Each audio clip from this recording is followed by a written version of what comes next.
NBA teams refusing to play their scheduled games in protest of racial injustice in this country. That thing that happened in Wisconsin. With Jacob Blake, to see a man shot 7 times in the back with his kids in the car.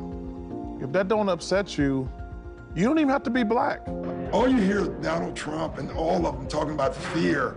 We're the ones getting killed. We're the ones getting shot. It's amazing to me why we keep loving this country and this country does not love us back. You're now tuned in. You're now tuned in. You are now tuned in. You're now tuned in. You are now tuned in to the Juxtaposition Podcast. What's going on, y'all? Welcome to episode 12 of the Juxtaposition Podcast, aka the Extraordinary Nobodies. I'm just going to cut right to the chase. We got everybody here. We're here with Cleveland. We're here with Zoe. We're here with KV. We're here with James, and I'm VAR. But this is a very special episode.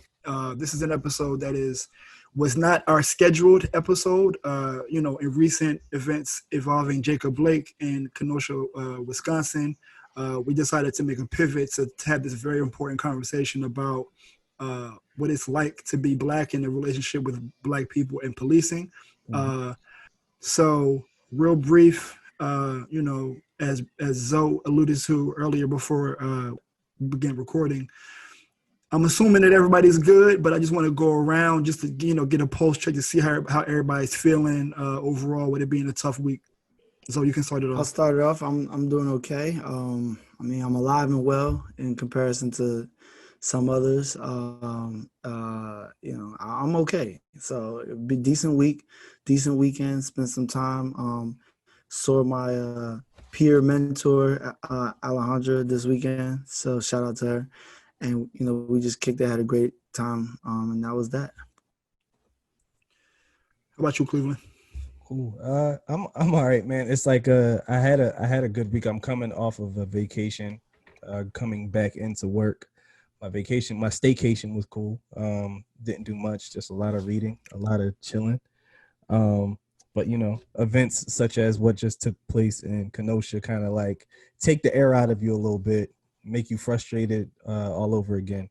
But I'm cool. As Zoe said, I'm here, so I'm blessed to be here. Right. How about you, KV? I'm well. I'm inspired. Had a good productive week. Today specifically, I remember waking up feeling like motivated, and I know it's because of what's going on. So I had a good conversation with one of my good guys, and kind of talked about why we felt so like the conversation was around everything that's going on. In Maryland, star player just died 2 nights ago.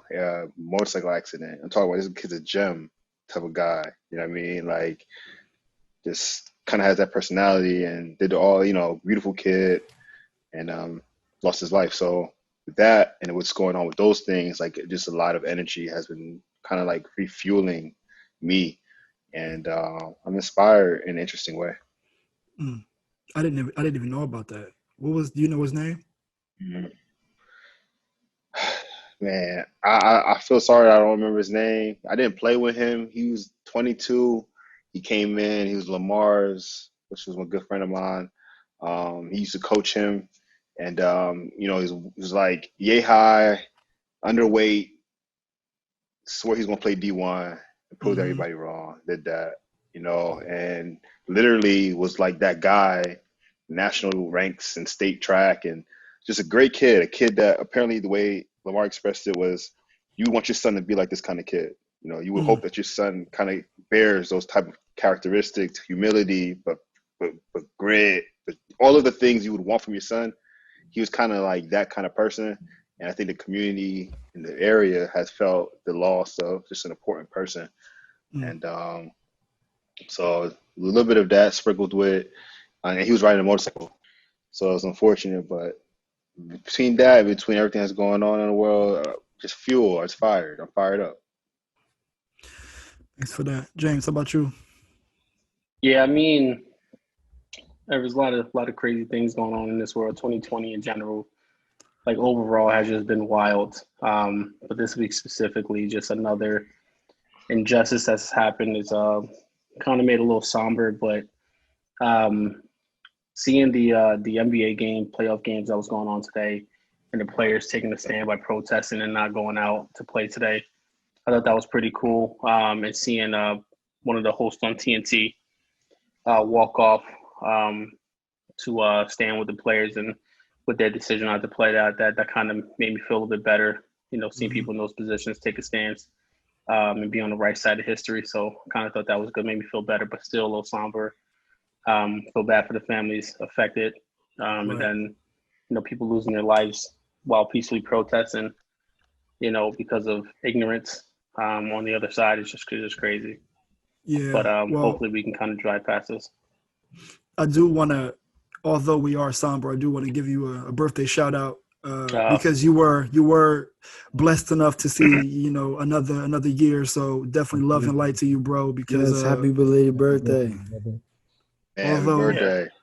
With all the things going on, you've managed to accomplish a lot in a year, a whole lot. You got a degree, a few job offers, you know what I mean? So you should definitely celebrate yourself and your time for sure.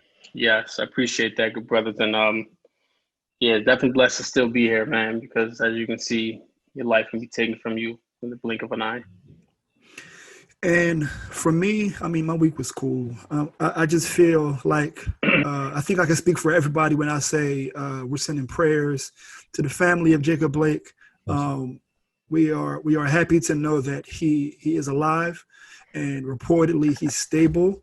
But the unfortunate part is that he will be paralyzed from the waist down. At least that's how it's being reported right now. And this episode is important for us as Black men. And for historical record, today is Wednesday, August 26th, 2020. I say for historical record because it's unfortunate that we know this will happen again. And we just had this situation happen with George Floyd 2 months ago. The world was on its head. Everything turned around. It was this movement of unity, and we now know, we understand. That fell by the wayside. And now we are here again. And excuses being made as to what compliance looks like. Excuses being made as to his record, quote unquote. These are the things that we're speaking about when people say Black Lives Matter, when people say it not specifically tied to the organization, but when people say that our lives are not being regarded as the same, this is exactly what we're talking about. And it's for that reason that we want to make sure that we have these conversations. With that being said, I want to, pass the ball back over to Zoe so we can get into Zoe Knows with Jacob Blake related topics. Yes, so good evening, Zoe Knows. First thing, I'm sure, as we discussed, there was the incident that happened over the weekend in Kenosha, Wisconsin with Mr. Jacob Blake. You guys heard the news story. Then there was an unfortunate incident that happened shortly after, in which a guy by the name of Kyle Rittenhouse, who was 17 years old, actually killed a 26-year-old man and a 36-year-old man and wounded another 26-year-old man during the protests. Opened fire, tried to run off, walk right past the police, and they didn't even recognize that it was him or anything happened. 17 years old, son. 17? Yeah, who they said wanted to be a police officer, was obsessed with being a police officer. So that just goes to show his interpretation of a police officer. He just went to go kill. So I think he obviously has what the original rules misconstrued and what the position is supposed to entail based off of what they write. So that was an unfortunate situation that happened in the same city days later during the protests. And then leading up to after that, the NBA games today have been canceled. So I think it was 3 games or 2. 3 games that got canceled today. Yeah. And starting with the Bucks and Magic, and they kind of alluded to it last night when Giannis got the Defensive Player of the Year award, and I think Kenny Smith asked are you guys going to be doing anything? And then the coach said, we'll keep that between us in house. Was kind of told like, yeah, we're going to make a stand. They didn't even come out for shoot around. And the Magic some of them were on the court already, and they wound up going back into the locker room. As James said, some other folks from the TNT family broadcasting decided to do the same. And then we had the WNBA. We got to make sure he's Kenny Smith. Kenny Smith decided to stand in solidarity with the players and remove his microphone and walked off set because, he says, as a former player and a person covering the NBA, he felt like he needed to stand in solidarity with the players, so he walked off set. I want to make sure we get everybody's names so they can, folks can go back and. And he's from Queens, so shout out to Kenny Smith. You know what I'm saying? But that was very, very. It's a lot going on, so there's a lot of mixed emotions. I don't know if you guys saw the Doc Rivers post-game interview, which I would advise everyone to watch because he literally is speaking from both ends of the spectrum because his dad was a Chicago, in the city that everyone likes to point at, a Chicago police officer. So he had some good words, choice words. Fred VanVleet, Drake Jr. Same thing. He has some interesting comments as well. And George Hill. So these are the interviews, which I'm kind of glad that they're there because now more and more people can hear from different players and not just the usual LeBron and Chris Paul. Right. I think, can I interject? I think it's important that we play an excerpt of Doc Rivers' post-game interview right now because I think it's important to hear his words and then we can, make sense of them for ourselves. They're spewing this fear. We're the ones getting killed. We're the ones getting shot. We're the ones that we're denied to live in certain communities. We've been hung. We've been shot. All you do is keep hearing about fear. It's amazing why we keep loving this country and this country does not love us back. And then the WNBA, who's been very active with their social statements, social injustice statements. They are still playing, but they decided that at the 7-minute mark, I think in each quarter, they're going to stop, take a moment of silence or freeze the game and take a 24-second violation just for the shots that were fired into Jacob Blake. And they also, was it their warm-up uniforms? Where they put the. It was they just walked into the stadium or the bubble with the shirts. Yeah, where they had T-shirts and they put bullet holes spelling like his name out, but in the back, like the back of their shirts, so people could see like another nonverbal statement, a symbolism. So, that's pretty much what's happening right now. It's the sports world is getting shaken up because the one thing America forgets is that sports worlds are dominated by the same people that are the victims, that look like us. So they're gonna, as tired as they are hearing of it or seeing it, they want athletes just to be athletes. When they leave the arena, they're back to that same person that is at risk. And I want to say a special shout out to the WNBA. They've been leading from the front for a while now. So shout out to the WNBA. Yeah, that's all I wanted to say. So. Yeah, big shout outs to them. So, that's pretty much it. Wrapping up Zonos. Obviously, there was a RNC convention. We could leave crickets to that. And then there was Mamba Night in the NBA, which was happening was fun before. So, we want to give another RIP to Kobe Jellybean Bryant. For sure. And so that was a fun night. It was some great games over the weekend. But, things get halted because of, we always brought back to reality and always reminded of who we are. Right. Yeah, Well, man. I thanks. think Go ahead, Cleveland. I just wanted to add. I just really kudos to every professional athlete that is using their platform to bring Right. attention to the injustice that we're seeing. To not play a playoff game is really a show of sacrifice.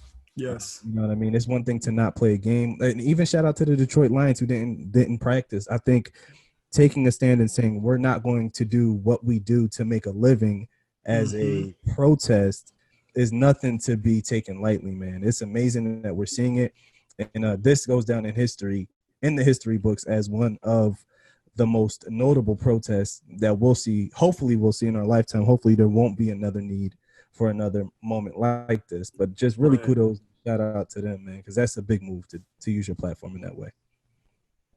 I just want to say that finally, type of energy, it took Muhammad Ali's maybe one every decade to pull up and say that they'll be willing to risk their situation for something that matters to them or should matter to them. Right. So I'm more like finally as a total organization realizing your power, realizing your social currency that y'all possess, right? So I'm moved by that. They had COVID to kind of like not spend no money, right? And so they got a lot of them saved, and lifestyle changed dramatically. It was traveling, like everything was in house. Everyone had to stay home. Everybody had to stay home, right? I hope that what they do is they take this momentum, and consider alternatives. Other opportunities to play. It's just talent. Take the talent somewhere else to secure our own bag. Maybe that can transition into that. And then I'll be in an awe state of mind. Like when we decided to have our own organization ran by people that look like us, that provide opportunity for people that look like us. Then I'll say, okay, we're making moves, big moves. For all intents and purposes, I think that's the purpose of the big three.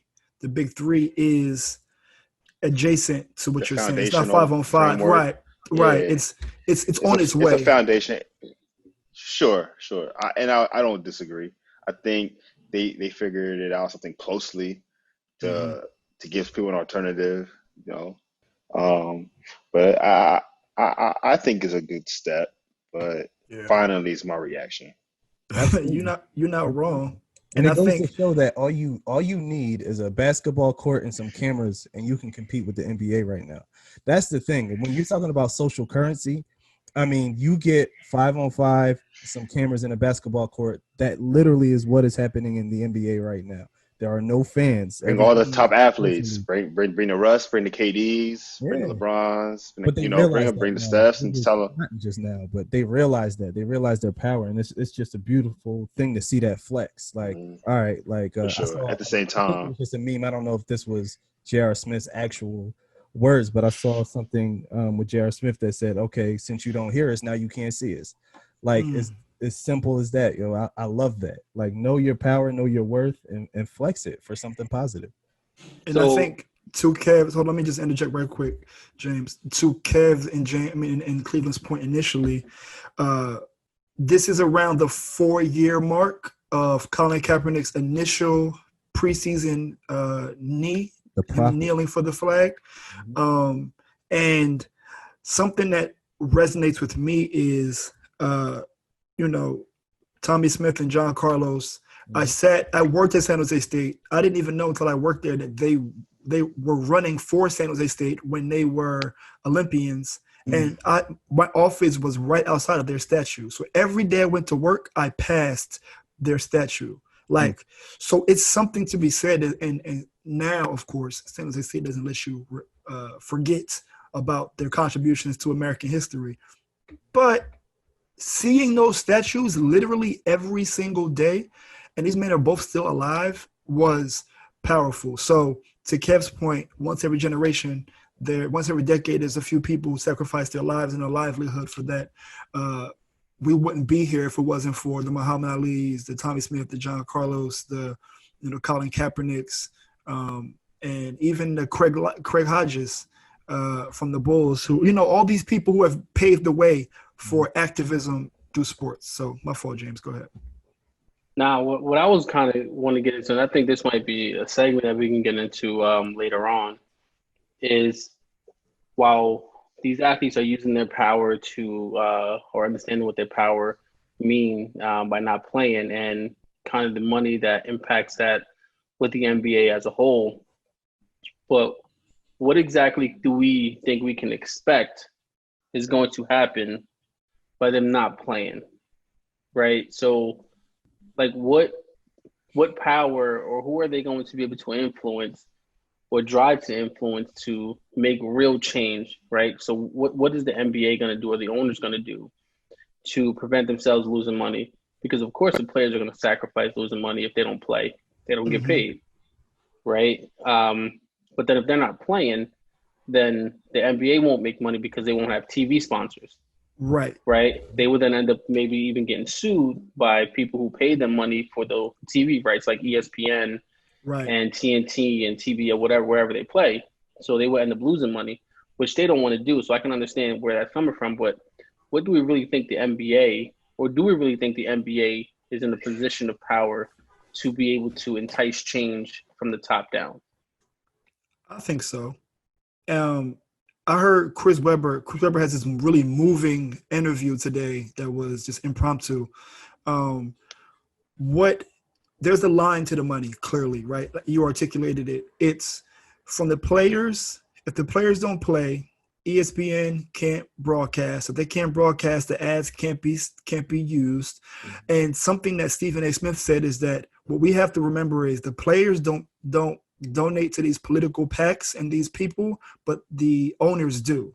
So when the owners have relationships, and the organizations have relationships with legislators, and when the owner's bag is affected, I'm calling my boy, like, yo, get this under control. You're fucking up billions of dollars, bro. Your frontline people are killing my bottom line. So Chris Webber, I mentioned Chris Webber for this reason. He says, we don't need a plan right now. We need to act. And he said, with a plan, if you have a long-term plan, that could be 70 to 30 Black people dying. So the action needs to be, let's stop it and figure it out. But I think that not playing does affect the bag. It goes up the pipeline, It escalates the concern. Like, just to answer your question too, like I heard VAR, I appreciate his response. And that was exactly where I was going to go with it. It's all about lobbying, right? And those individuals. So NBAs, Coca-Colas, like all those big companies are influenced and considerably have a lot of contribution that are made to campaign political power. So, though they go a long way in real time. So like, yeah, I mean, it may not seem like change won't come from that, but when you're messing with a lot of money, it has some influence, So I super agree with you. So the reason why I was like, so it's like, okay, yeah, money has influence. The owners have billions of dollars. Of course, they know legislators. But what's crazy is that, and this might sound wild because of how much money that the owners are worth, they're not the richest people in America, right? So, while their bag might get affected, and they may have some, political influence, there's people that have more influence than them that may say, nah, I don't care about that part of it. I'm giving you this. It needs to stay this way. That's my worry, is that, yeah, they may have some influence, but there's still people out there that's way more wealthier than the NBA owners. I don't want to water this down. I wouldn't want to water this. Right? You're not. I don't want to water the counterpart to that conversation by speaking on it right now. I'm just gonna say that there aren't that many of those top people in the world. You think about it; they all own the same things, right? So I'm sure those circles really run tight niched, rather, right? So somebody's being affected by it. Somebody's bad enough to push a button, and the true talent is the athletes. Let's not get that twisted. right? Mhm. These are the people that people come to watch. So is it going to be an adjustment? Yes. Is it a change? Of course. Is it different? Absolutely. Well, can we guarantee people are going to still want to watch the greatest players of the world play in a different uniform? I'm sure they will. You know what I mean? That's not going to change that. Right. Mhm. Right. But I hear the argument, but it's just it comes down to the talent at the end of the day for me. Like that's kind of where I look at Because it. that's the That's the problem. value. You're right. That's the value. and I want to be very mindful because we are all we sports fans. I want to make sure that we spend the majority of the time talking about Jacob Blake and not what's happening as a subset of his situation. So the NBA, thank you for doing your thing, but hopefully it influences change. But our focus should be on police, our relationship with police. But I do want to give Zoe and Cleveland a chance. I know you both wanted to speak to wrap us up on this topic. Yeah, man. I just think what I was going to say is everything is interconnected. I think you have athletes that have Black athletes specifically that have changed sports in such a way and made it so much more interesting, so much more entertaining, so much more competitive that you literally have whole other subsets of businesses and other streams of income that have come from a result of that. You literally have 24-hour talk radio, 24-hour sports networks where people get paid for talking about the contribution of Black athletes in sports, and there are sponsors for those shows. So everything is interconnected. So although it does impact the bottom line of any owner, it will also impact the bottom line for these networks, which will impact the bottom line for someone else. And it's that trickle effect that all stems from this one specific type of entertainment. So I think I'm encouraged by it. I know it's a big fish to fry, so to speak, but at the same time, man, they're taking a step in the right direction. Well, yeah, that's why I wanted to add too. Like, I totally get James' point because somebody with more money, like a Bill Gates kind of character, say, I'll double it. I'll cover his cost. You know what I'm saying? And then, like James How was long saying, can that go though Not for? sustainable. well, no, but this is So, what I say. I understand it, but I agree with y'all. I just think that the trickle down effect affects more people. They might be one person, but like Kev said, how long can they sustain that? But it's too many more people that would be affected by the players doing what they do. That one overly rich person, he's not affecting all those other people. He's not trying to. He's not going to. And the power of the people, that's where that phrase will have to come into play. Mm-hmm. So with that being said, let's transition into our first question. What we're going to speak about now is basically our relationship as 5 Black men to the police. And something that Cleveland said to me earlier that has been in my brain is we always joke and make these conversations on the podcast about how we're the exception, right? How we have all gotten to a place despite our situation. All that shit can be taken with a one police stop. Mm-hmm. Nobody here is exempt from a police encounter going wrong. No degrees, no position, no attire. You cannot out succeed racism. Not possible. Yep. You can't do it. But I want to go from a foundational level because I'm interested to know from you all with our first question, and I'll go to Cleveland with this one first. Police interactions. What was your first police interaction like? And for context, can you give me the age?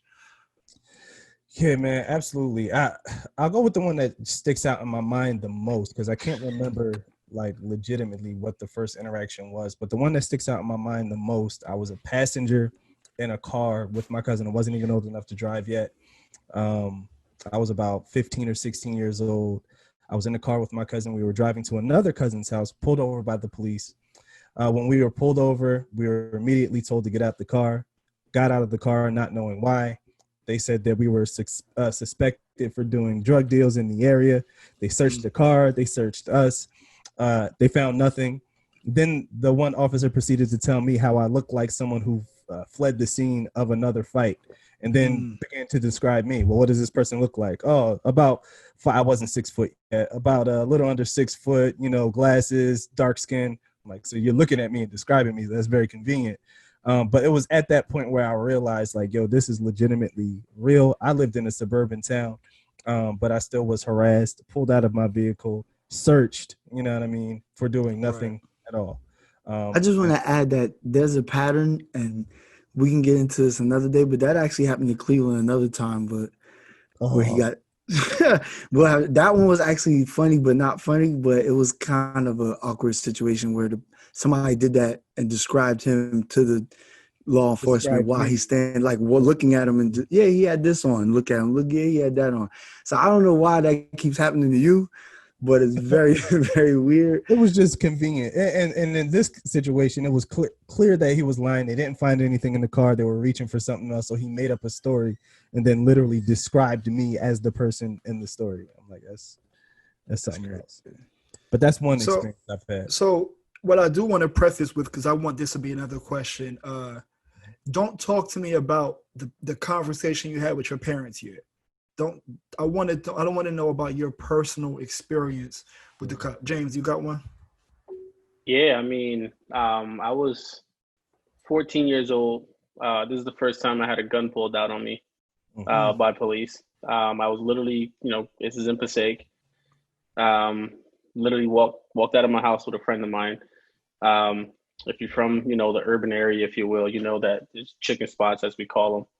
In the corner stores, right? We walked out of my house, I walk across the street to get some food, and literally as we walked across the street, an undercover cop car and two other actual cop cars literally pulled up onto the sidewalk. All of them hopped out of their cars, pulled their guns out on me and my friend, and we immediately put our hands up, and of course, just yelling, screaming, get on the wall. So we go to the wall, they grab us, throw, and like, again, if you know what the chicken spot is, they don't really have glass windows. They have those, the plexiglass, like that plastic stuff. I'm not really sure what it is. It kind of got a little give, fortunately. So they threw us up against that, literally right across the street from my house for no reason. Asked our names, date of birth, checking us, asked us where we're coming from. Do we have any drugs, weapons on us, all of this stuff. And all of this happened. And then we were on the wall for about 30 minutes. I guess they were checking our names, seeing if we had warrants or whatever the case is, and then just left. That was it. Didn't answer any questions, wasn't trying to hear anything, nothing, just I was like, and at the time, at 14, I'm not really thinking about complaints or filing a complaint or anything like that. I'm just happy that I didn't get shot for no reason. That was one of my first times encounter with the police. The first time I had a gun pulled out on me, that wasn't the last time. But that wasn't the last encounter I had with police either. I had a ton, unfortunately. You know what? I was going to save myself for after everybody gone, but my situation sounds exactly like James in Cleveland. It sounds exactly like both of you. I was 14 as well. I got a gun pulled on me. I was on my way to a dance in 8th grade. And I know we all make jokes about, where I'm from in Pennsgrove. There's only one street light. So there's ain't a lot of crime down there. Ain't no kingpins in Pennsgrove. So me and my cousin was really preparing to get numbers and just all that. And we were in the house and we walked outside. I'm talking about 15, 16 steps from the house. I'm talking about black vans, SWAT gear, threw us on the ground. Dude put my arm behind my back and said, if I move it, I'll fucking break it. And I'm 14 years old. I never even had detention yet. And it was then when I was like, what is going on? And your heart, I didn't do nothing. So I should be good. And that shit didn't matter. This shit did not matter. I was scared to death. Similar to James. Right after it was over, we sat down. We were on the ground for about 15 minutes. I didn't even have an ID. But, when it was over, it was upstairs from where your aunt lives, there's a lot of bad guys. If you see these guys, let us know. And try to buddy with it. You almost broke my arm, bro. Right. Over a suspicion, we are 14. We look like we're 14. And I have a gun about 5 inches from my face. I would never forget that day, son, ever in my life. And I hope that never happens to my son or daughter. Right. Yeah, that's just But wild, man. Having a gun pulled out to you, yeah, like literally. Because a if your rifle. reaction is wrong, So your life is you're out gone, of here. Your life is gone. right?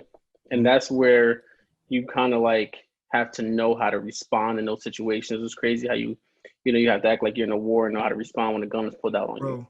right? And It's wild.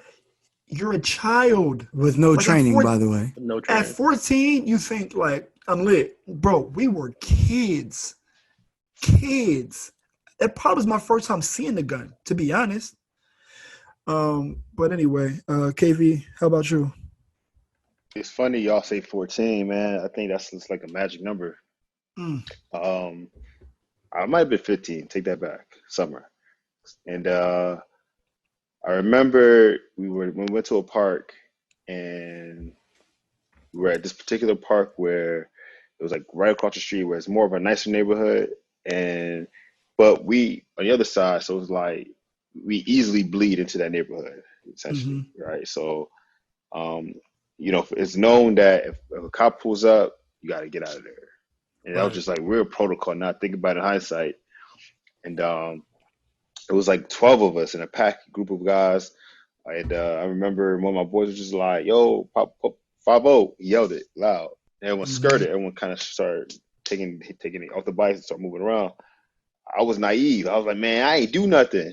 I'm not going nowhere." Right. And I took I'm just gonna walk. You know what I mean? I'm not running because what we doing? We chilling. You know what I mean? Right. Like, I'm not doing that. And I remember I was scared. I ain't gonna lie to you. I remember I was being scared because the dude next to me started running, and then the cop was just like super aggressive with his car. And I for some reason, something just told me to flee. And that's already bad because you know what I mean? And I'm doing it for the intentions of hiding from the police. So I ended up finding a way to hop back over to the main street and start just walking. Now in my mind, I'm like, I'm just gonna walk home. Didn't do nothing wrong, so whatever. And I get pulled over. I get stopped, and I definitely get the cuffs thrown on me, thrown into the wagon. Right, my man. I'm in the wagon, and 5 minutes later, my other man gets in the wagon. So he found him, and we did nothing wrong, but we're going through this whole situation of being like accused as criminals. You know what I mean? Right. So I get taken home. Long story shorter, and mine just went crazy because I pulled up in the house, bro, like middle of the night. Siren lights are on, like they got the emergency lights on in my neighborhood. It's not a big neighborhood, so like everyone's house is getting hit by the light. And I'm walking into my house as if a criminal, like in cuffs. You know what I mean? Like, because we didn't have anything else on us, he told my mom that we didn't do anything wrong, won't be anything to worry about. Yet you're in handcuffs. But I'm in handcuffs. But you're in handcuffs. That's crazy. So got a letter in the mail. Had to like report to the judiciary meeting or something to the extent of that. But I ended up getting away from it. But people know I don't really deal with cops. I had a hard time dealing with cops after that experience. Like, I've never really trusted cops. I never cared for them. I never really did. And up until maybe recently in my life, where I just kind of learned to redirect the conversation, because I was the type to just speak my mind, like not necessarily in that way, but I don't think in today's time, if I had the same energy that I had before, I'd have last, basically, realistically, not just because of just the way I would speak, but I had to have a moment where it could happen. I can get pulled out, and it may not be a good look. So definitely had to learn to have a different interaction with police, and not so much as though it's a negative one. Just learn how to personally be the person to de-escalate the environment as best as I could. Which is not even your job. It's not my job. It's like your job is, man. It's so layered. We'll get to Zoe, and then we'll move on. Zoe, how about you? What was your first, if you can remember, your first honestly, interaction I with the cops? don't remember. So I've had a lot of encounters with the police, none of which actually drawn their gun at me, but they've had a tight grip on the hip.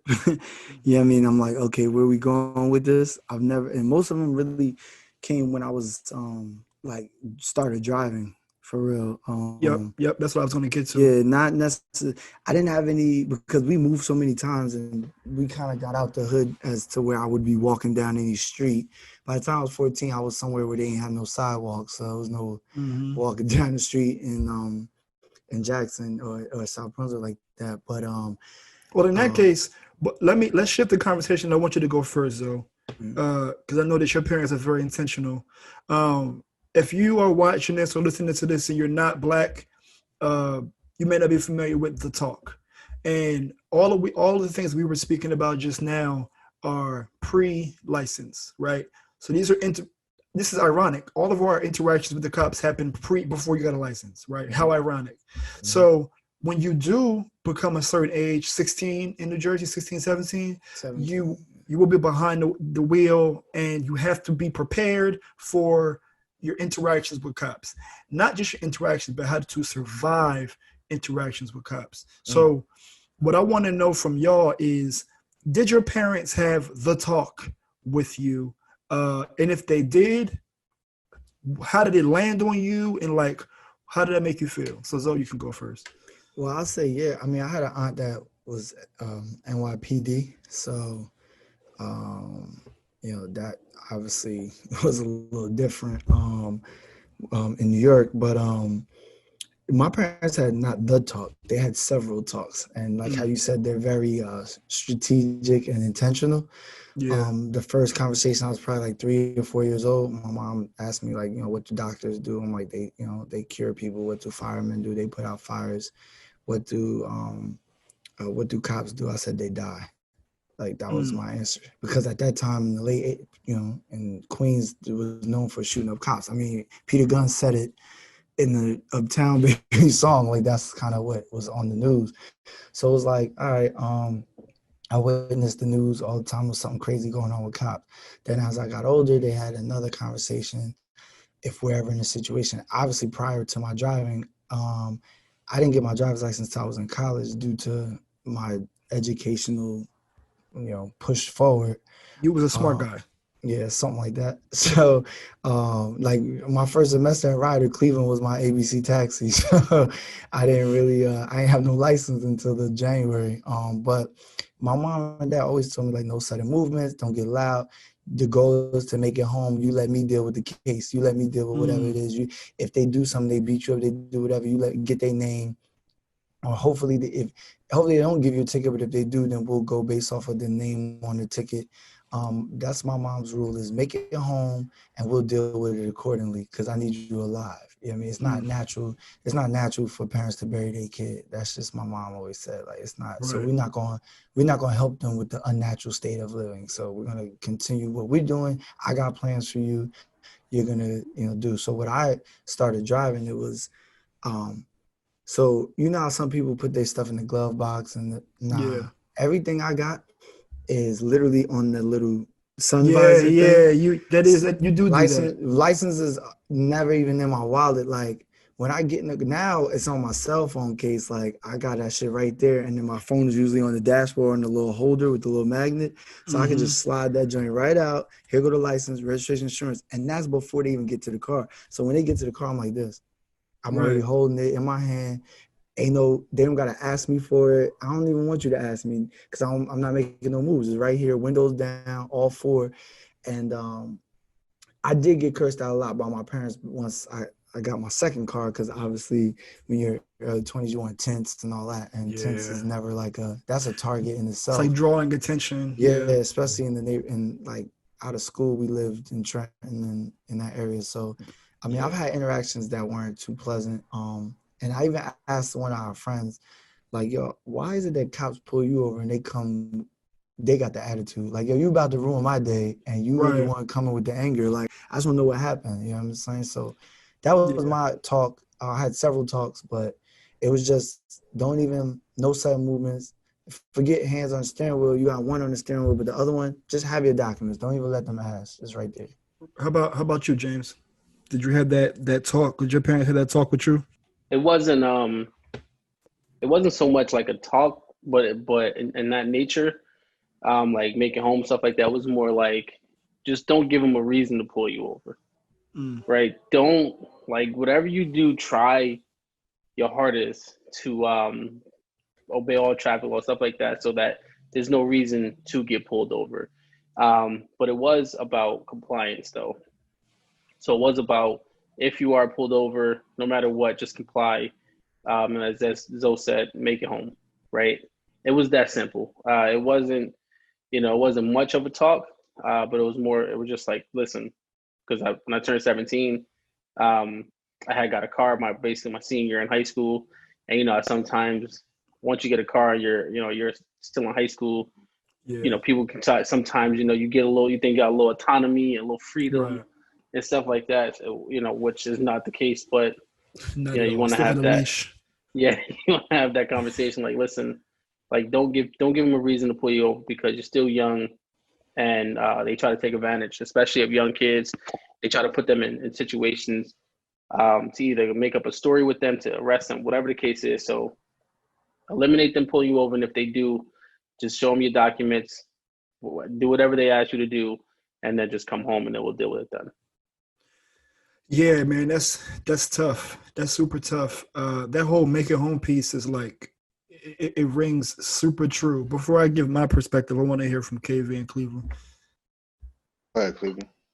Man, yeah. So my parents definitely had to talk. My dad had to talk with me after I got my before I got my license. I had to talk on how to interact with the police, but it really became more. He became more intentional, more frequent with the talk after I got my license. And it was the same thing, man. It was basically how to keep the situation in control, like things you can do or say to prevent escalation. So clearly have your hands on the steering wheel. Let them know if you have to reach, and say it loudly. I am reaching in the glove box for my information.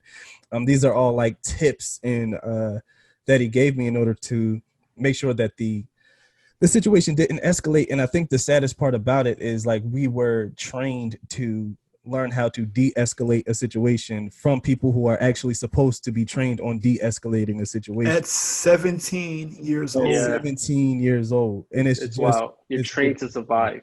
You're trained to survive an encounter with police officers who were supposed, no, let's say it bigger. You were trained to survive from people who were supposed to protect you. Exactly. Yes. It's like going to the doctor's office, and I'm training myself so that way if they kill me, I can hit the clear and revive myself. Like, how I'm gonna do that on the table? Come in here so you can help me.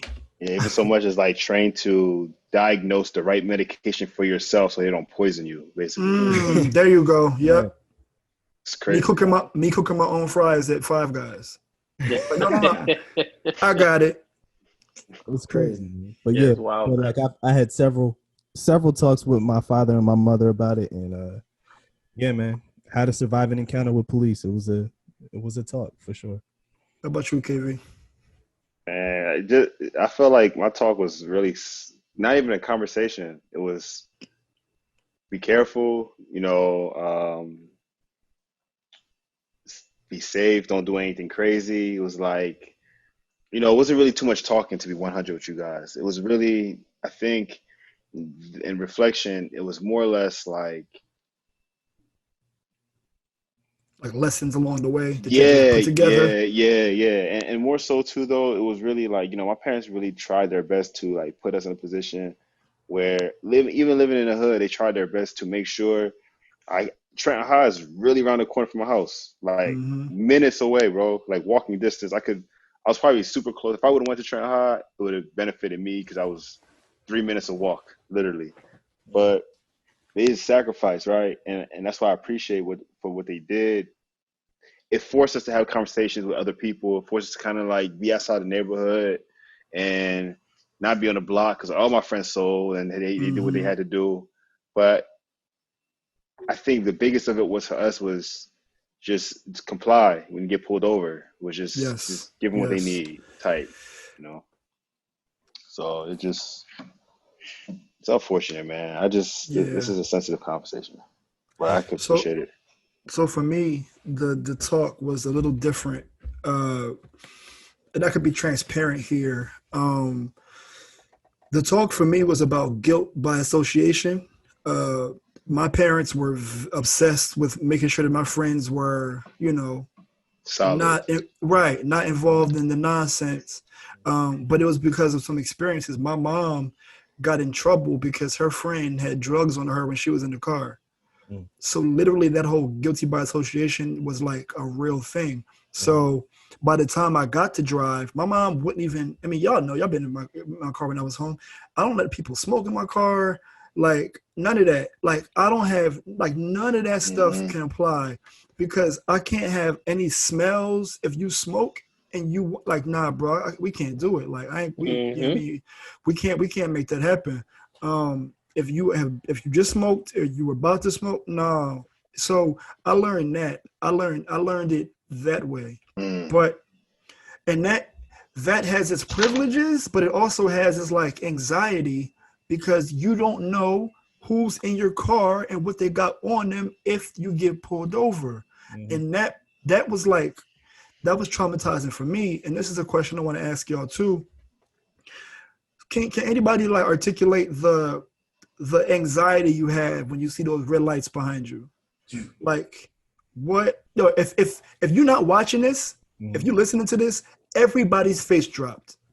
Everybody's face dropped. And that should tell you none of us grew up with each other. We all met each other at 18 at the youngest. 16 for me. Right. For you. For the boy genius. Prodigy down there. TJ but the anxiety is real. Like let's just say this. The anxiety for me, I'm naturally a paranoid person, as y'all know. My eyes are everywhere. But to me, it's like if I was not in good health, I would have had a heart attack at least 10 times already. Let's put it into words, son, because watch how hard this is. Try to put into words how you feel when you see a cop behind you. You feel like you got punched in the stomach. Yeah, the best way I can put it, your heart speeds up. You start thinking about what could have caused this cop to come behind you. And then it's the worst feeling in the world because you know that you're about to enter into a situation that you have very little control over the outcome. Like whether you did something right or wrong, it doesn't even matter. I'm entering into a situation that is in full control of the intentions of this officer who's pulled me over. You get a tremble in your throat. What you probably don't even realize, or you probably do realize this, is that forget about when the cop get behind you, right? And they turn their sirens on because you know you're about to get pulled over. I bet that every time you're driving and you see a cop car, you purposely acknowledge it. Yes. You purposely say cop car. Like, stiffen up. You purposely make sure that everything is perfect around you. And you're not even speeding, you're not doing anything wrong, but every cop car you see, you acknowledge it. It's like a shark on land. Yeah. It's crazy. Every time I see a cop car, I always acknowledge it just to make sure I'm aware that there's a cop there. Not because I'm trying to prevent myself from doing something wrong, but just so I know that I'm safe. Like okay, they're not behind me anymore. Like I got past on this one. Because you could die, son. Like plainly. That's so fucked up to say, but it's crazy. Man, I'm not sure if people like consciously aware that they actually do that. Yeah, they get over in the middle lane or wherever. You know what I mean? They start moving, putting their signal on. Everything is like you all of a sudden know your manual, your driver's manual, like to a T. You do everything. And it, like Var said, it's the thought that runs through most people's heads like, is this it? Like, is this? Am I next? Yeah. Am I the next hashtag? Am I the next video? Yeah, I don't want to be a hashtag. And I already told y'all, in my opinion, like if something ever happened to me, I don't want nobody marching and protesting. You know, they judge you. And it's crazy how they talk about when you are in urban areas where you're over policed, and then you're in suburban areas where, police force is almost non-existent because they actually use those funds for other things. So when you're in areas like with us, and we kind of were in Trenton for some time because of the school that we went to, and we kind of lived there afterwards, right? You drive a certain car, for example, the car I drove, right? The Honda Accord, and regardless of the type of car that it is, it shouldn't be a stereotype of who they think is driving it. But I remember when, me and Zoe in the car. That's a good story. Right? I remember. And we're driving. We're about to go and buy a few alcoholic beverages to bring back to the house. And we're in my car, I'm driving, and I had tinted windows in my car, right? I still do to this day.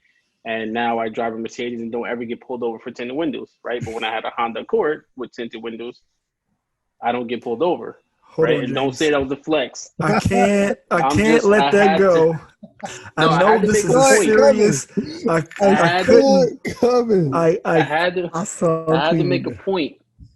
I did it because I had to make a point. with because your of the Tom type of Ford car. glasses.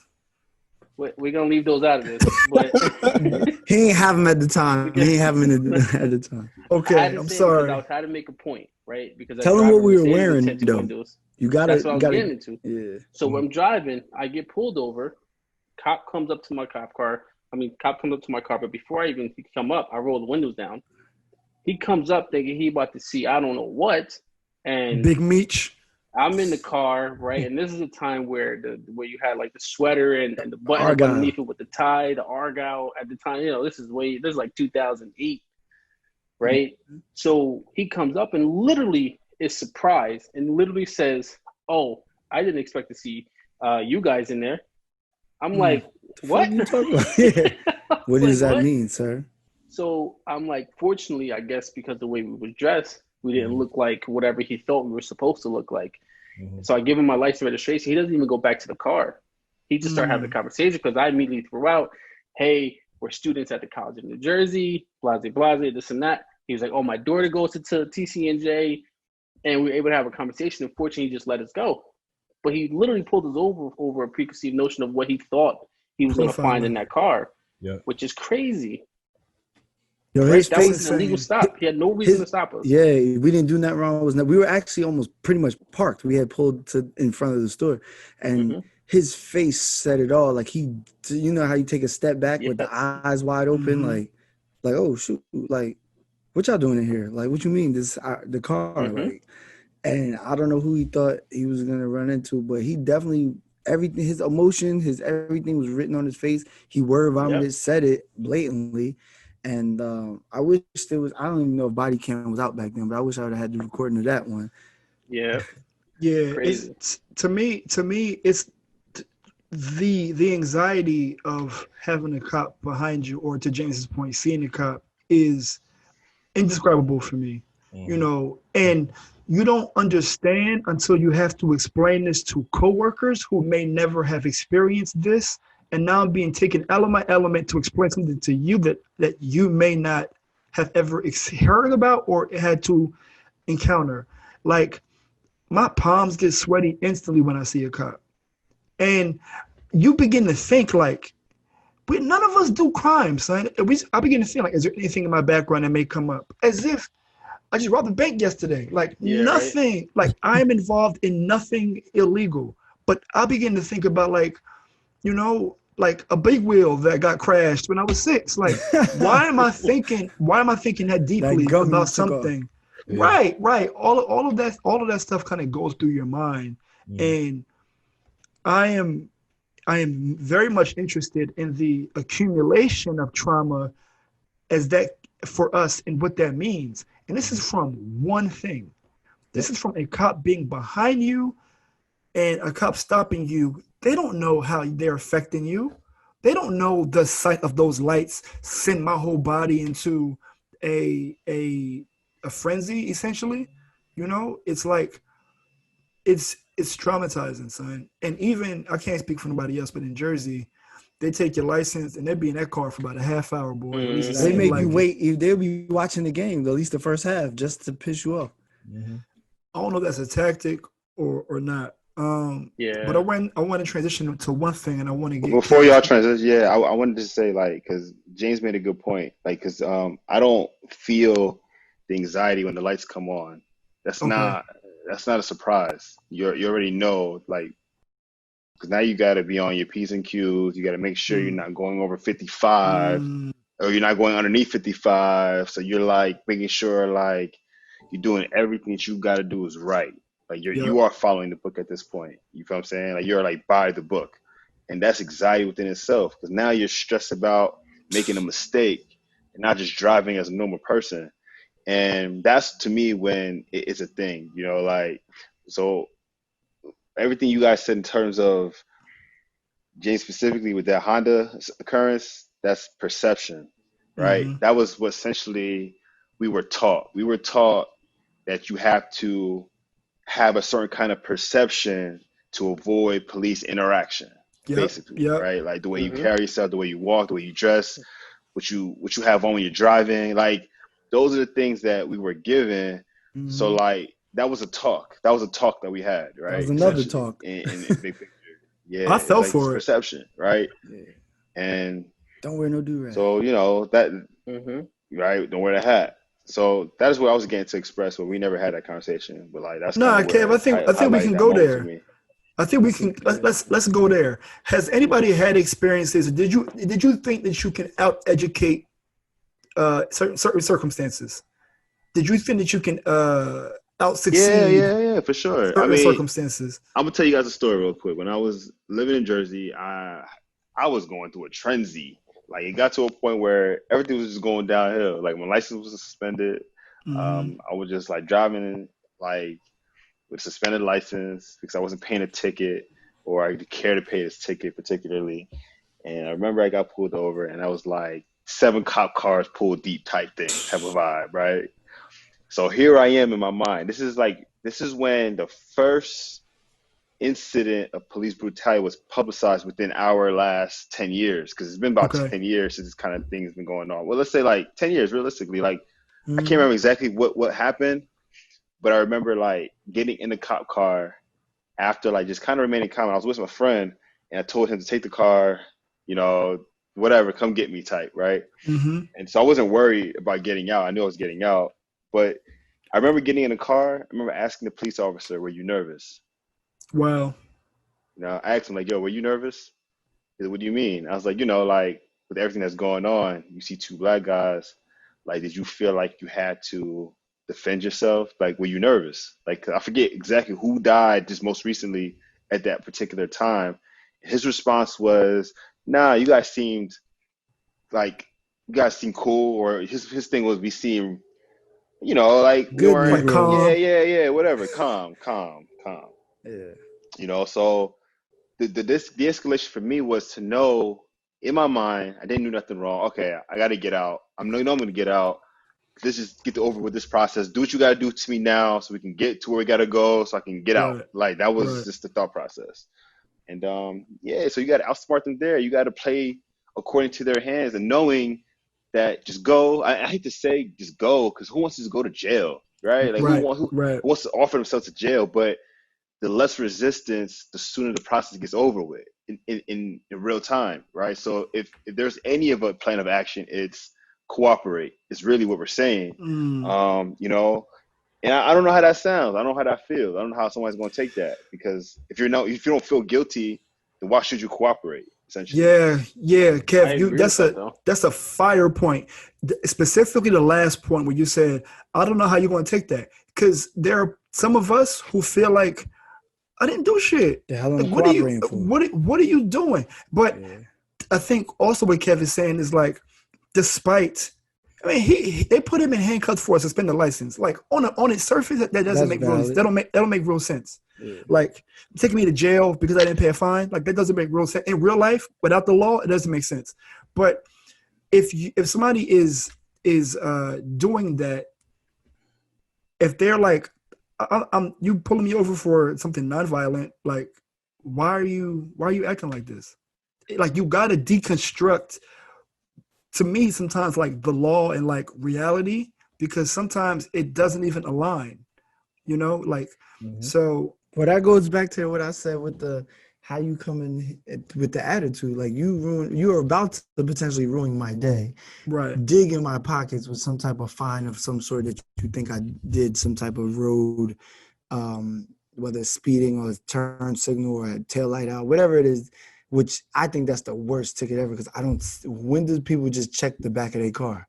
Nobody. But anyway, warning. That should always be a warning, by the way. That always should be a warning. It's a mechanical issue that you may not have control over. Like, correct. There's a potential where there's a glitch in the way it connects that always turns off and on with the bulb. And it may just so happen that it worked this morning, you hit a bump, it came out, Now Right. it's probable cause to pull me over and give me a ticket. That should always be a warning. Yeah. That's Headlight, police I get information. because that's your vision for being safe on the road. Taillight, no. Like, get out of here No. with that. Yeah. Yeah, I mean, And how about anybody else? Did y'all fall for the trap of thinking that you can out succeed Never. racism or police interactions? I never felt that. No, I never felt that the way that I dressed, the way that I carried myself, I never thought that any of that mattered, to be honest with you. Even when there were times where I had to get the police involved for things that were involving me, like I could have had a suit on. Like, to me, I felt like the cops that came saw me as a nigga with a problem. The cops that pulled me over saw me as a nigga in the car.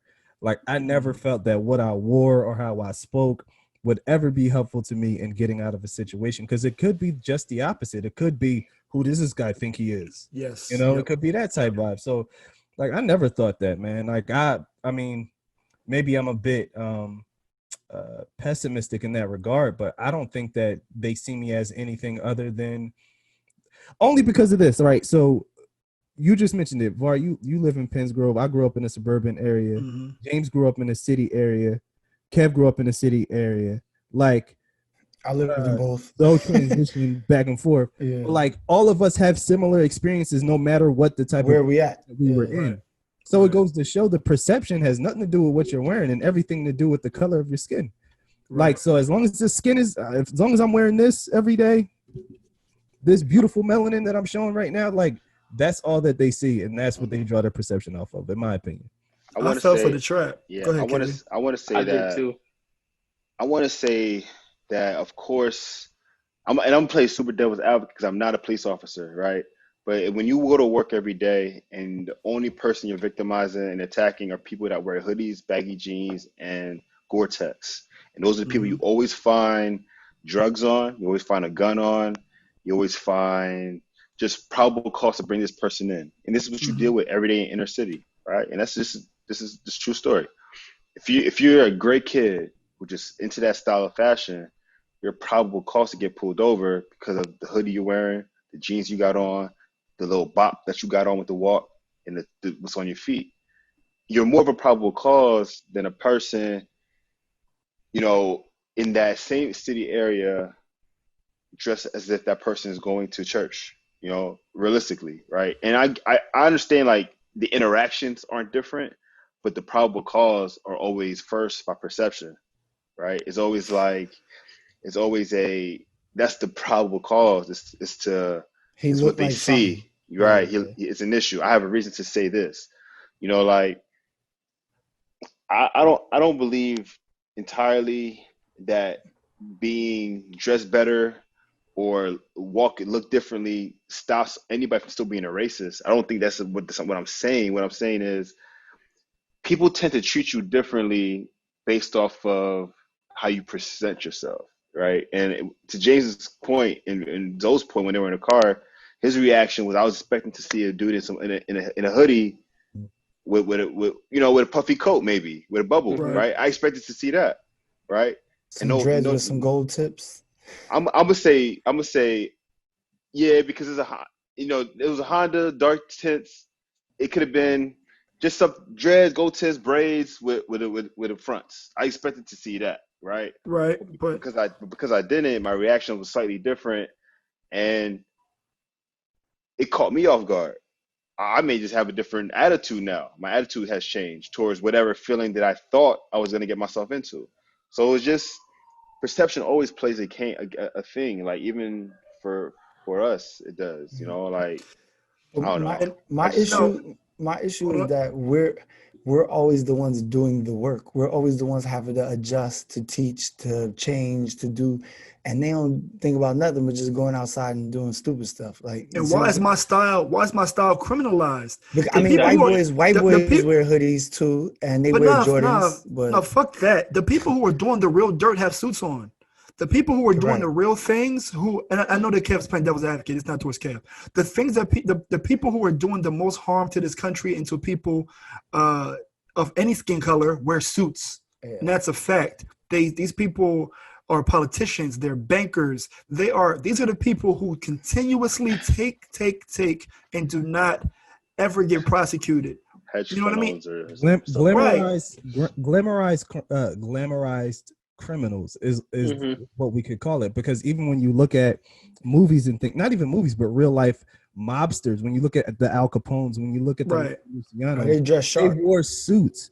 So why is it that our and it's just seen as stylish? That was the style of the times. Right. But our culture and the fashion that we bring is criminalized.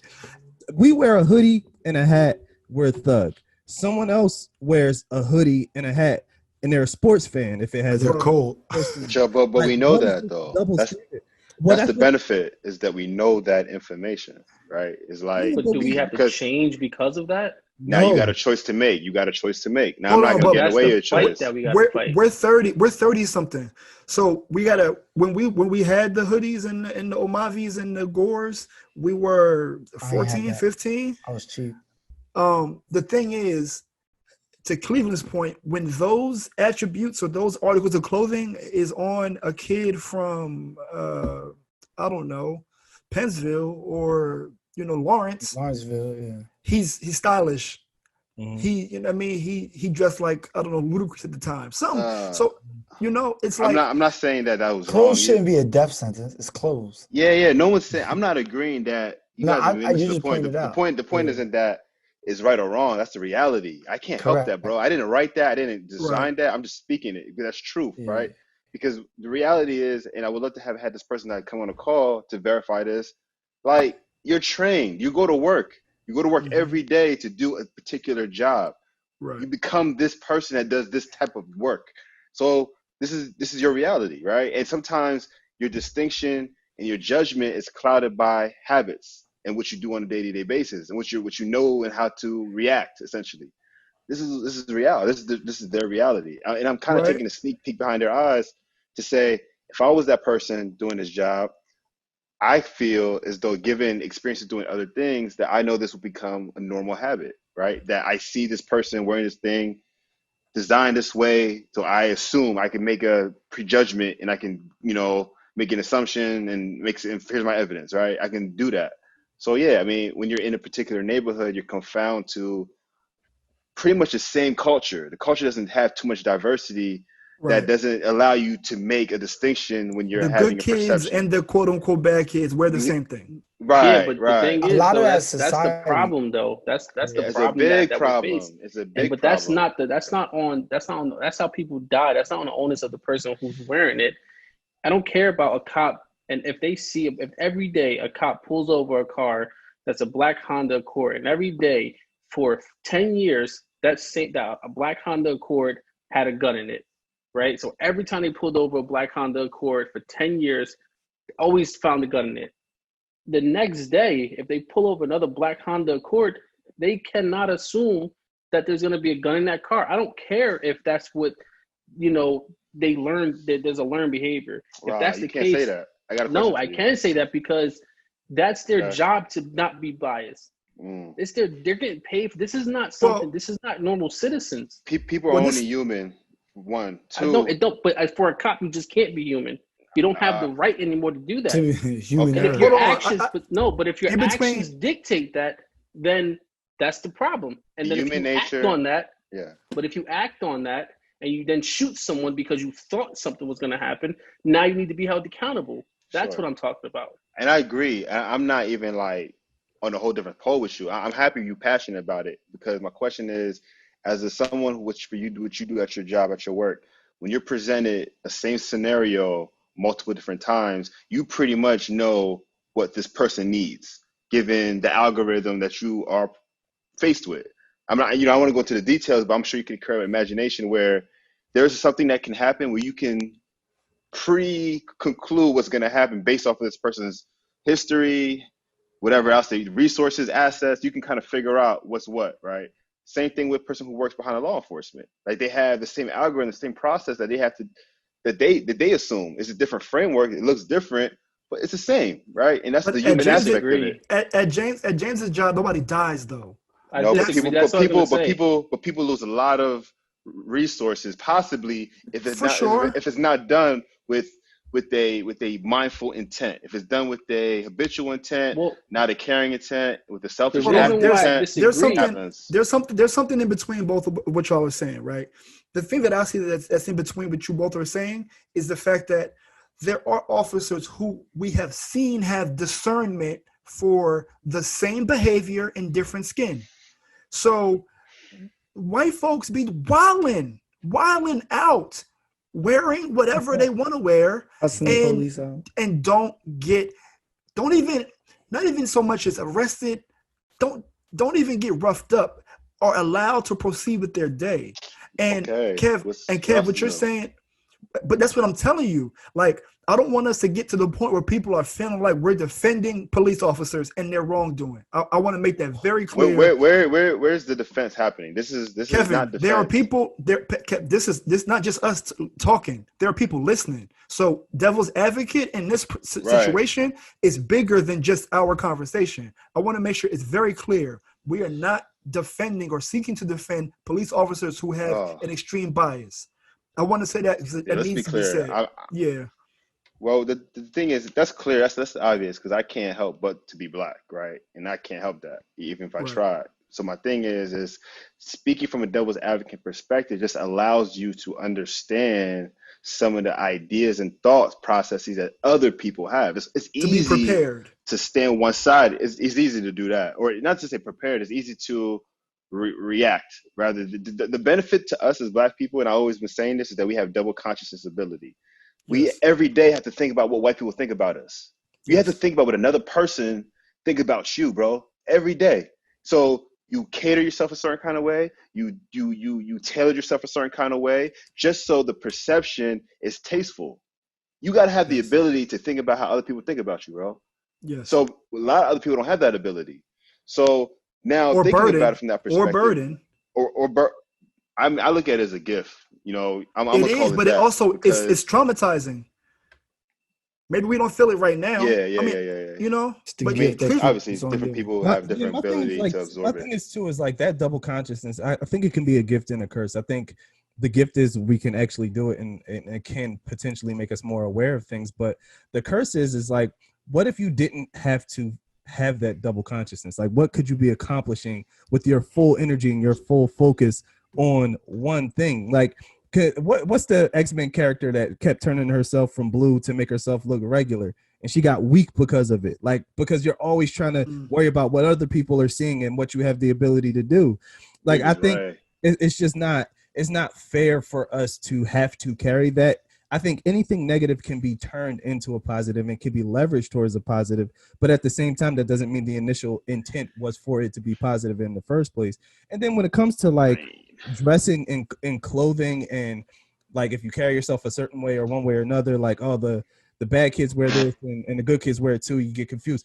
That really doesn't matter, because in all actuality, I've been pulled over on my way to work with my work uniform on, with a shirt with my name on it and the company's logo, and said I was on my way to work, and I still was treated like a thug. I still was treated like I had a criminal history and a criminal record. Like, so that's my thing is, okay, if it's the clothes, then if I change my clothes, am I no longer going to be harassed? If it's the way that I speak, if I lighten up my tone and pronounce my R's real hard, am I not going to be harassed? No.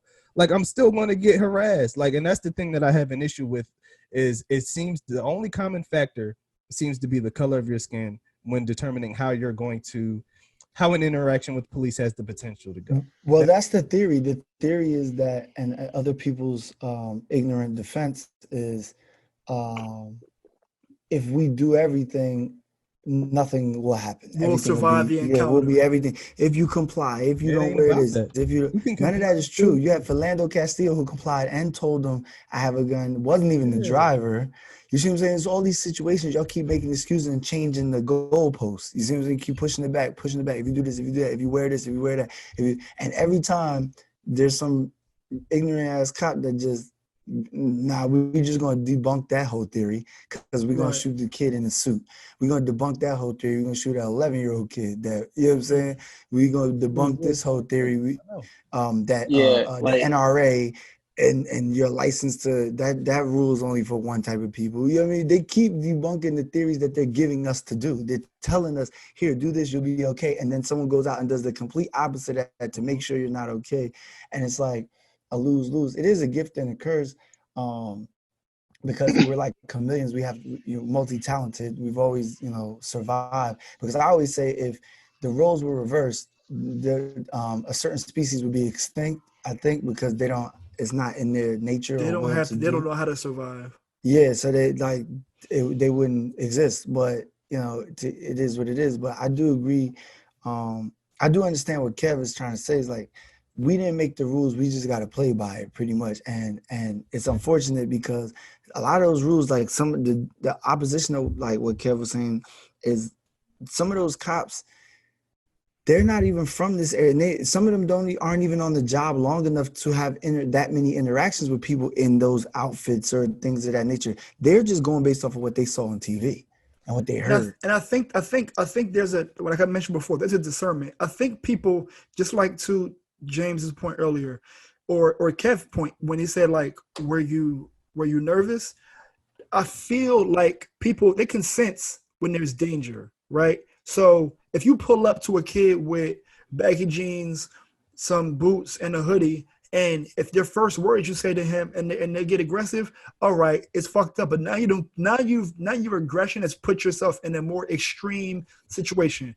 Not only are you dressed like a person of interest, but now you have the aggression, right? No matter what you're going through, when you approach that officer with that type of aggression, now it's like, all right, it's not going to end well.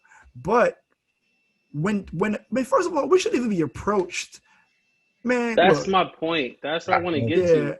Like, listen, it made my head hurt like, even thinking about this shit. It is one thing if you're driving and you get pulled over, they can come up with any excuse to pull you over. If I have tinted windows, that's always a reason for me to get pulled over. And I understand that. That's why whenever I drive, whatever the cop says, whatever the case is, license registration, here you go. I'm not asking why I got pulled over first before I give you any of my, like, we're not going down that route. I don't do that, right? Because you probably have some type of probable cause to be pulling me over. I'll give you everything that you ask me. I'll ask the question. If you choose not to answer it, like, I'm not making that a big deal, right? However, when you have a situation that we constantly see is that cops are approaching people randomly, not doing anything wrong, and then trying to ask them for an ID or ask them where they're going or ask them, do they belong there? And then when their response is like, yes, I belong here, now get away from me. And when they start to walk away from that cop, now that cop want to escalate the situation when they should not have approached that person in the first place. There was no probable cause. And if they did have a probable cause, they need to like assert that right away. Hey, because the thing is, let's say the cop is lying that you match a description of something, right? They can lie about it, but if they say you match a description, that is probable cause. You are now detained. You cannot move, and I get that. But what happens when you see this all the time? They just try to get information out of you. They ask you a ton of questions to try to probe information when you don't have to answer those questions. But they're trained to do that. They're also trained to lie. They can actually physically lie to you legally to get you to tell on yourself, right? And that's why people get upset and try to walk away from them, and then they escalate it, and then people end up dying because of the nonsense that they're doing. And that's just wrong. No matter what clothes you wear, no matter if you have a hoodie or a tie or some baggy, it doesn't matter. That's my issue. Yeah, I just say I agree. Like I don't want to, I think ultimately it's messed up regardless, right? What I just wanted to make sure that was clear, that I highlighted, that I was really speaking on. I wanted to give you guys a perspective and understanding of how people can react without thinking. People do that a lot, right? Yes. Because then there's always a moment of, oh, I didn't, whatever the moment is always that realization. So the conversations are, defunding the police, right? What's that even mean? Do people know what that means realistically? Because it's really taken out of context a lot, because it's getting watered down to community self-protection type conversations. But 3, like, I think about my personal experiences, right? Like, I know you guys don't, I know it sounds like it's beating a dead horse low key, but what I'm trying to kind of get out is I know from the understanding of what makes people move in a way how to move, right? If that makes sense. So like I know if asking you what did I do wrong is gonna provoke the conversation, then I know not to do that. I know just to give you my license and say nothing. I know to do that, right? So knowing how going to the de-escalation, right? And thinking about Black people as a whole, like we all had to deal with what we had to deal with. I'm not disregarding that, but there's something to be said about thinking, just moving in a way that's going to allow you to be safe. When we had this conversation earlier about our parents, what did they tell you? What did they have to tell you? Is because they were giving you tools to be able to navigate a situation. So now that you have some kind of insight from different perspective, how are you going to apply these things to make sure that you get home safe? Is my question. Not for you, but for everybody. Why is it the onus on the individual, not the cop, to de-escalate the situation? So hold on. We're drawing the line in the sand. We're moving from our previous topic. We're going into solutions.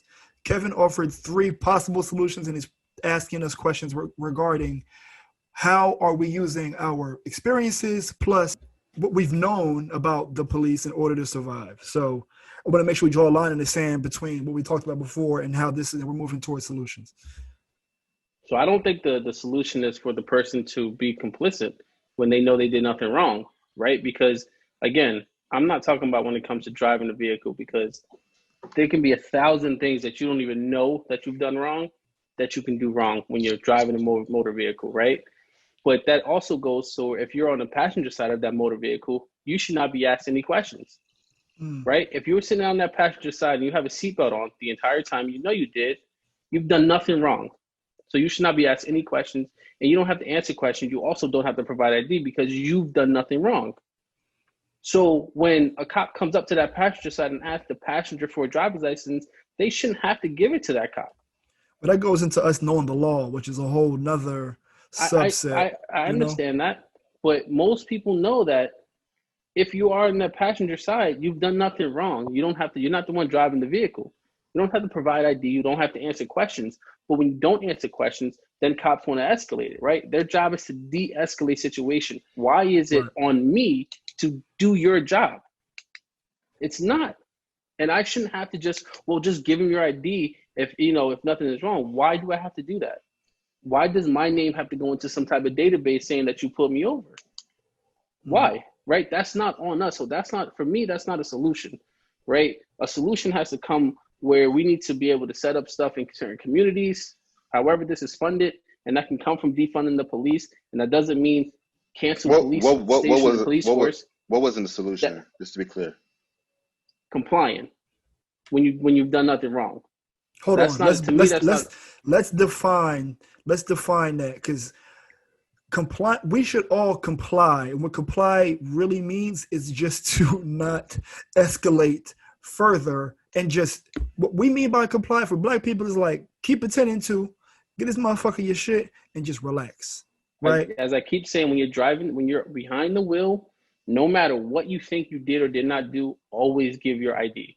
Always give them what they ask for, driver's license, registration, and answer questions up to a certain point, though, because you don't have to answer all their questions, right? To a certain point, just so that they don't think that there's anything suspicious because you're behind the wheel.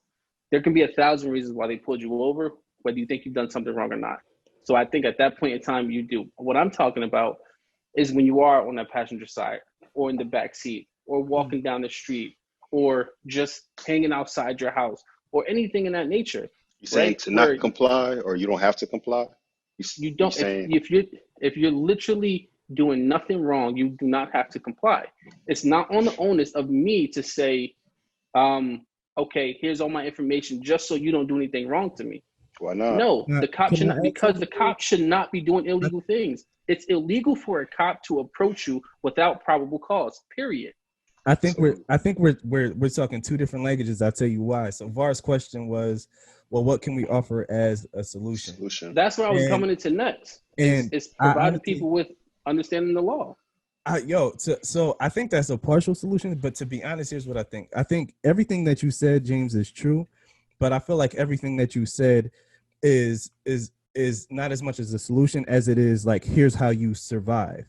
Like there's a way to survive, which I think we all know, but I honestly and truly feel like the solution is out of the person's hand who is involved in the situation, and the solution is into the hands of those who are not holding police officers accountable for misappropriating their power.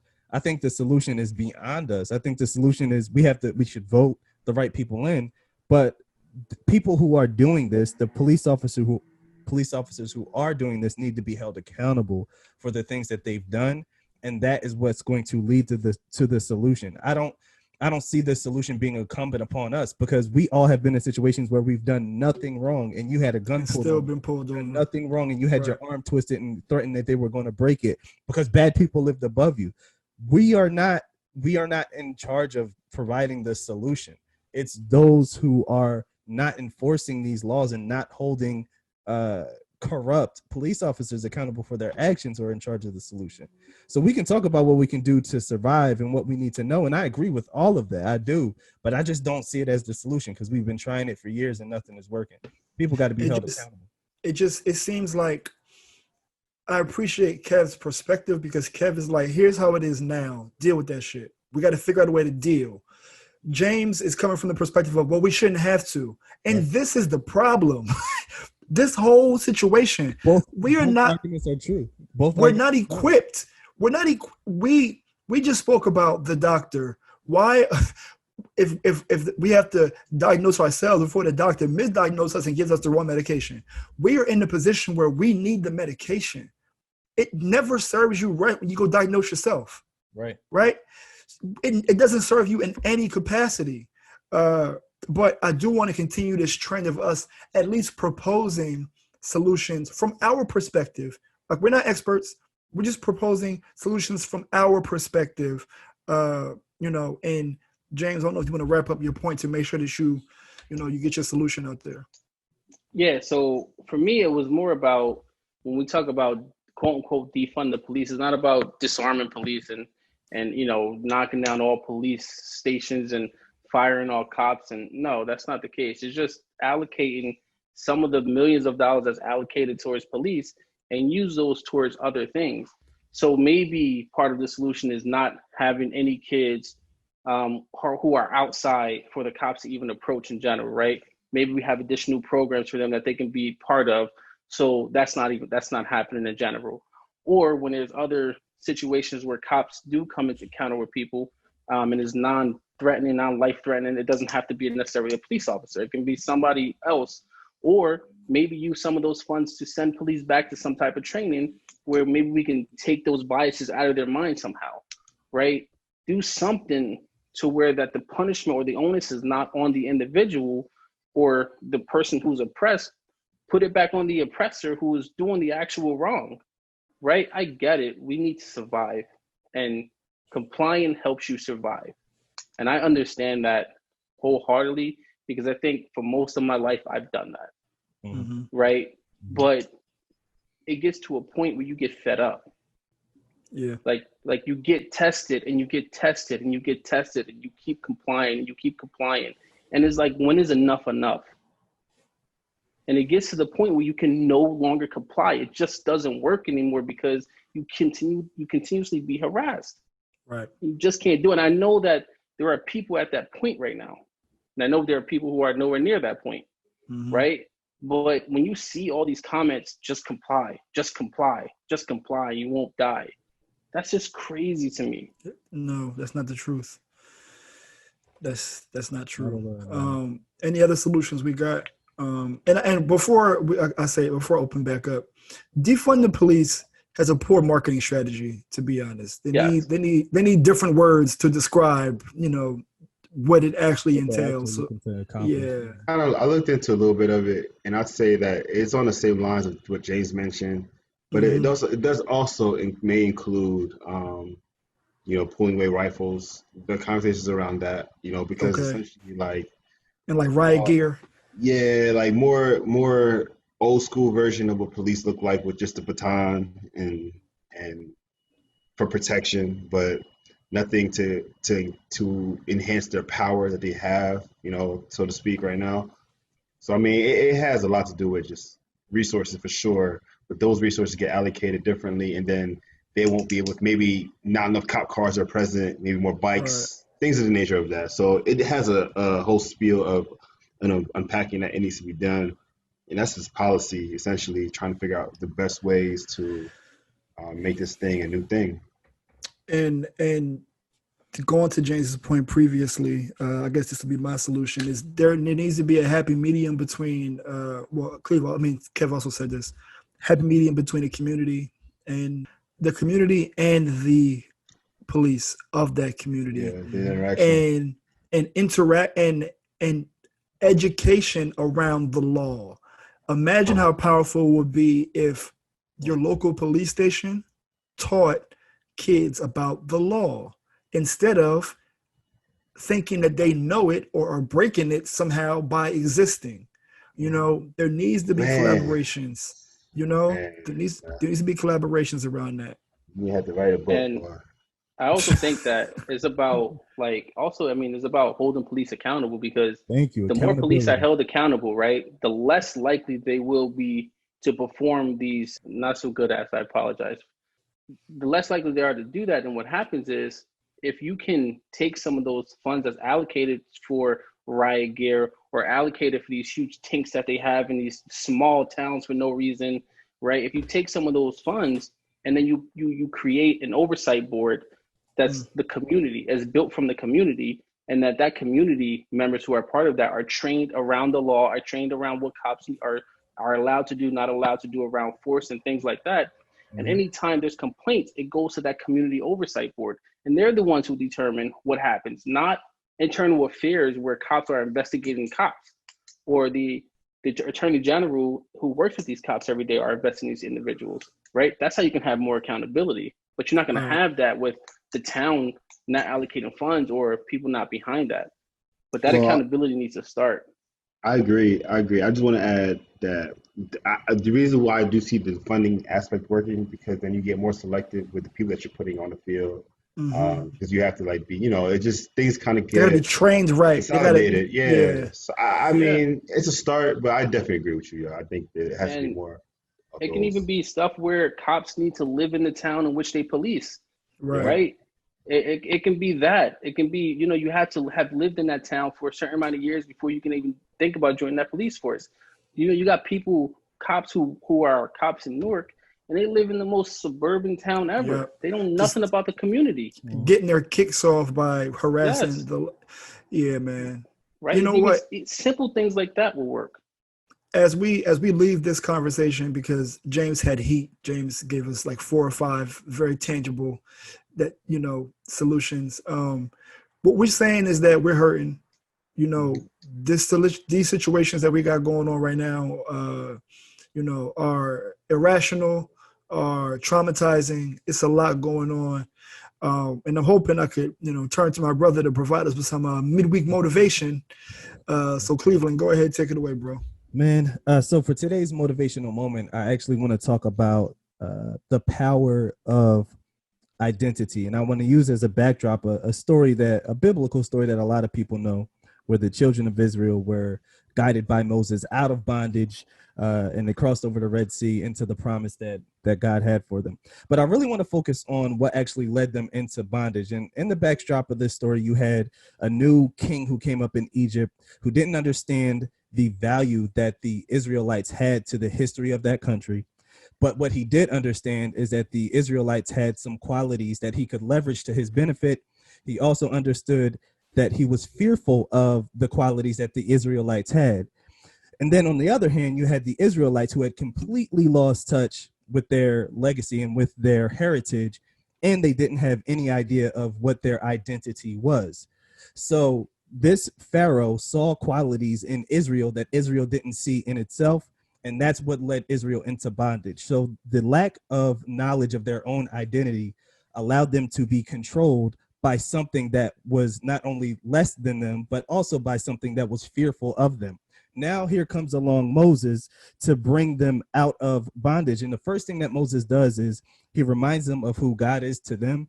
He reminds them of who they are as a people, and he also reminds them of God's promises. And that enacts a series of events that eventually help them to get out of bondage. So it's the knowledge of their own identity that led them to freedom, and it's the lack of knowledge of their identity that kept them in bondage. And therein lies the power of identity. When you know who you are, when you know how you're valued, when you understand what you're good at, you are less susceptible to being controlled by something that is less than you. So during this time, as a Black man in this country, as Black people in this country, we've often been oppressed. We've often been made to feel like we are less than, and it's specifically because they understand the value that we have. They understand the qualities that we have. And because we didn't always understand that, it allowed us to be put in bondage that we were never meant to be in. So my encouragement is just to learn about who you are, understand your identity, understand that this Black skin is a blessing, because the more we come closer to our identities and who we truly are, the less we will be susceptible to being in bondage and being enslaved by something that is less than us. So my encouragement to you, seek your identity and allow it to lead you to freedom, because lack of knowledge of your identity will leave you enslaved, and that's the power of identity. Man, oh man, what a word. Wow. What Wow. a word. And for all of y'all that didn't get all that, like my grandma used to say, shouldn't nobody tell you more about being Black than you Black. So understand your identity. and the power. And to quote the great prophet James Brown, say it loud. I'm Black and I'm proud. And I'm proud. All right, so we're gonna wrap up with the Serenity Prayer. We're gonna give it to Zoe. So Zoe, bring us home. I don't see. This is funny because today, the conversation took like it had me like roller coastering up and down, and it's as we were getting towards the end, I'm like, dang, the Serenity Prayer, like accept things I cannot change, and it's like, I don't know. I'm just tired of accepting stuff that's like, I know I can't change it, but I'm just really tired of accepting it where I'm at mentally right now. But I do know we have to stay the course. And because that's not like Cleveland said, where we're meant to be. So as always, I want everyone to have a good week. Be safe. Pay attention to your surroundings. Make sure y'all follow the laws of the road, so to avoid any type of interactions if possible. Take notes of all the gems and things that we said with the talks. Relive your talks. Constantly remind yourself, unfortunately. And God grant us the serenity to accept the things that we cannot change, the courage to change the things that we can, and the wisdom to know the difference between the two. And with that said, sending, like I said, love and light to Jacob Blake's family. Also, arrest the cops who has killed Breonna Taylor. And with that, see y'all next week. Absolutely. Peace. Bust them to the white.